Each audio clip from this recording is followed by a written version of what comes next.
The airport was crowded that morning, people rushing, announcements echoing, and the hum of rolling suitcases filling the air. Among the noise, a young woman named Emma sat quietly near the departure gate, clutching her backpack and sipping her coffee. She was tired, her flight had been delayed, and she had been traveling for almost 10 hours already. But little did she know, this ordinary morning was about to change her life forever. As she looked up, she noticed a little boy, no more than 5 years old, standing alone near the check-in counters. His big brown eyes were filled with tears, his tiny hand clutching a small panda toy.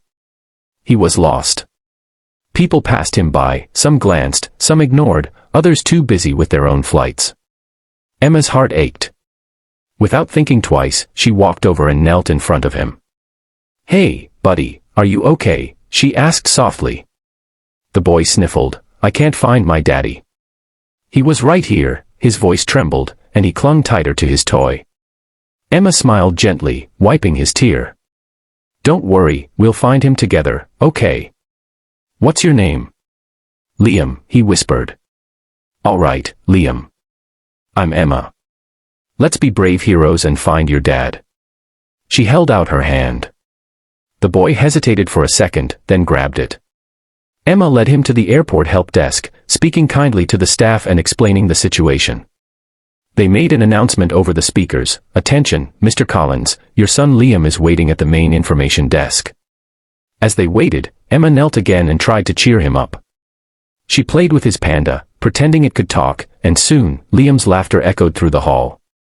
The once frightened boy was now smiling again. A few minutes later, a man in a navy blue suit came rushing toward them, tall, confident, clearly successful, but with panic written all over his face. "Liam," he shouted, running to scoop his son into his arms. Tears streamed down his cheeks as he hugged him tightly. "I was so scared, buddy. I thought I lost you." Liam pointed at Emma with a big smile. "Daddy, she helped me.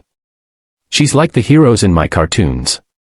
The men turned to Emma, eyes softening. "You found him?" Emma nodded modestly. "He was scared, but he's safe now." The men took a deep breath, visibly emotional. "Thank you, you have no idea what this means to me."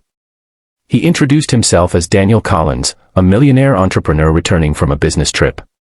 He had looked away for just a second to take a phone call, and when he turned back, his son had vanished into the sea of travelers. Emma smiled kindly. "You don't need to thank me. Any parent's worst nightmare is losing their child. I just did what anyone should." But Daniel shook his head. "No, not anyone. You stopped when others didn't. You cared." He insisted on taking Emma to the VIP lounge to rest before her flight. Though hesitant, she agreed after his genuine insistence. Inside, she was amazed, a calm space filled with comfort, snacks, and warm hospitality. As they talked, Daniel learned that Emma was a teacher returning home after attending a seminar on child psychology. She loved kids, but her life hadn't been easy. She was struggling financially, helping her younger sister through college while working 2 part-time jobs. Daniel listened silently, impressed by her kindness and strength. "You know," he said after a pause, "most people measure wealth in money. But you're richer in heart than anyone I know." Emma blushed, unsure what to say. She never did anything expecting reward. Later, when her flight was called, Daniel handed her a business card. "If you ever need help, call me. People like you deserve more in this world." Emma smiled politely, thanked him, and left, never expecting to hear from him again. A few weeks later, Emma received an unexpected email. It was from Daniel's company. They were offering her a position as a children's program director for his foundation, with a salary that could change her life. Attached was a message. "For the woman who reminded me what real kindness looks like. You didn't just help my son, you reminded me to be a better father and a better man." Tears filled Emma's eyes. That one small act of compassion at an airport had rewritten her destiny.